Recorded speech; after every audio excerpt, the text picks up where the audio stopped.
ছাত্র জনতার আন্দোলন চলাকালীন সময়ে নৃশংস কয়েকটি ভিডিও সম্প্রতি সামাজিক যোগাযোগ মাধ্যমে ছড়িয়ে পড়েছে।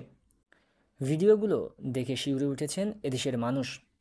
একটি ভিডিওতে দেখা যায় পুলিশ সদস্যরা একের পর এক লাশ ভ্যানে তুলছেন। ভয়ঙ্কর এই ভিডিও দেখে বাকরুদ্ধ জনপ্রিয় সঙ্গীতশিল্পী আসিফ আকবর। এসব ঘটনার জন্য সুশীলদের সম্পৃক্ততা আছে বলে দাবি করছেন এই সঙ্গীতশিল্পী। রোববার সামাজিক যোগাযোগ মাধ্যমে তিনি লিখেছেন, সুশীল শব্দের বর্তমান আবিধানিক অর্থ খুনির সহযোগী। এর আগের সুশীলরা ছিল গুম খুনের উৎসাহ প্রদানকারী। এদের জীবাংশ টিকে আছে শুধুমাত্র ফেসবুকে। এদের চিহ্নিত করুন, ধ্বংস করে দিন।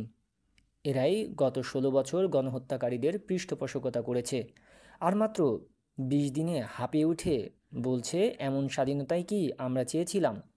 তিনি আরও লিখেছেন, এই ফুটফুটে সুন্দর সুশীলরাই তথাকথিত স্মার্ট এবং ডিজিটাল বাংলাদেশ কনসেপ্টের প্রসবকৃত শয়তানের দল।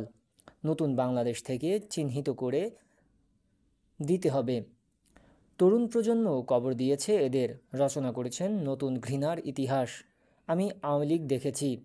সবশেষে তিনি লিখেছেন, প্রজন্ম সামনে এগিয়ে চলো, মৃত্যুর স্বাদ খোঁজো রক্তের ধমনীতে। প্রসঙ্গত, গত ৫ আগস্ট শেখ হাসিনা সরকার পতনের পর সাভারে আশুলিয়া থানার সামনে অনেক বিজয় মিছিল করেন। এরপর থানা ঘেরাও করে। পুলিশ তাদের উপর নির্বিচারে গুলি ছোড়ে।